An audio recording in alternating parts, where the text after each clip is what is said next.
Excel tricks in less than 3 minutes. Convert number to words nang hindi gumagamit ng VBA. Posible ba? Tara, simulan natin.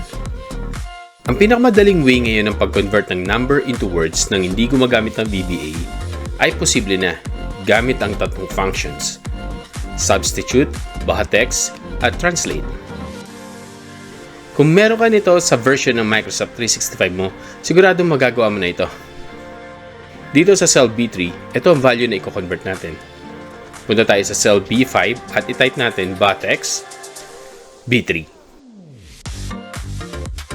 Dito makikita natin na kinonvert ang value natin into Thai na language. Para mo-convert naman ito ng English, gamit tayo ng translate. At i-convert natin from Thai to English. Makikita natin na na-convert na ang ating data. Pero ang currency nito ay naka-Thai pa din. Kaya i-convert natin ng baht, ng dollar, gamit ang substitute na function. Maglagay ulit tayo ng isa pang substitute function para i-convert naman ang satang sa cents.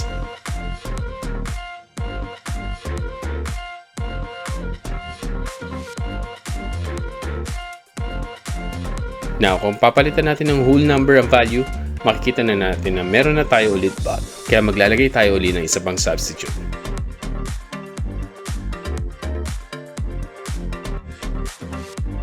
Ngayon, makikita na natin na working ng ating convert number to words nang hindi gumagamit ng VBA. Nagustuhan mo ba ito? Like, share, comment lamang. Salamat at kita-kits tayo sa ating susunod na Excel tutorial.